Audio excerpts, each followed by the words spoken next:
Le califat et l'imama entre les sunnites et les chiites. Bismillahirrahmanirrahim.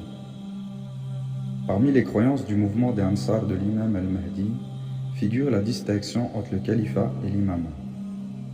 Le califat est une autorité mondaine, tandis que l'imama est une fonction et une référence pour les gens dans leur religion et leur vie d'ici-bas.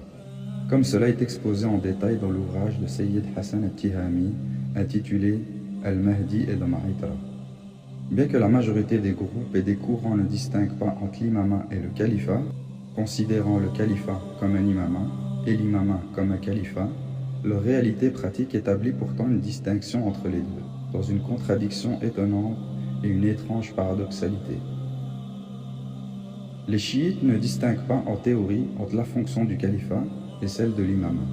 Pourtant, l'on constate que Sayyid Khamenei est la référence religieuse de la République islamique d'Iran, tandis que la présidence de la République iranienne est exercée par un autre.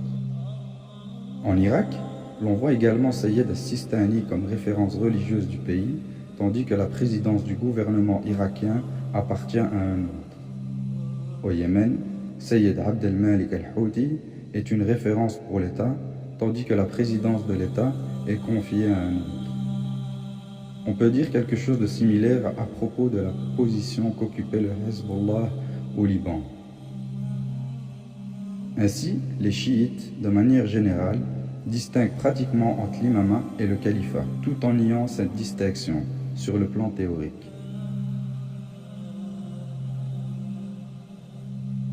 Il est de même du côté sunnite. Ils ne distinguent pas entre le califat et l'imama, considérant que le califat est un imama et que l'imama est un califat, alors que la réalité concrète opère une distinction entre les deux. L'exemple le plus proche de cela est ce qui s'est produit lors de l'établissement du premier État saoudien.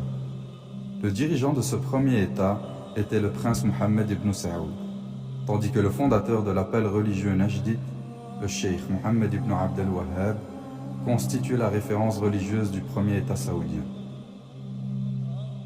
Il s'agit là d'un fait bien connu et largement mentionné dans les ouvrages consacrés à l'histoire de l'État saoudien. Ainsi, la réalité des sunnites distingue elle aussi, dans la pratique, entre l'imama et le califat, même s'ils le nient sur le plan théorique. Le mouvement des Ansar de l'imam al-Mahdi a donc réuni dans sa méthodologie la réalité concrète et la réflexion théorique. Chez eux, l'imam est une fonction et une référence pour les gens dans les affaires de leur religion et de leur vie d'ici-bas, tandis que le califat est une fonction mondaine équivalente à la royauté. Le califat, bien guidé, était organisé selon cet ordre. Ainsi, le calife était Abu Bakr radiallahu anhu et l'imam Ali radiallahu anhu était la référence des gens.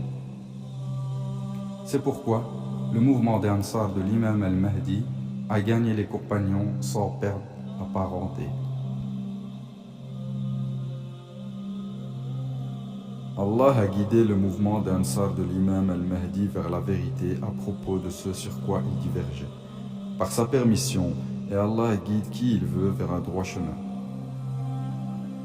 C'est une voie par la lumière de laquelle le cœur s'illumine et dont l'éclat et la clarté se répandent sur l'âme. Il est venu le temps pour cette voie de voir son jour se manifester et son soleil se lever, faisant pâlir le reste des étoiles. Tu étais le soleil et les rois sont des astres. Lorsque tu te lèves, aucun d'entre eux ne demeure visible.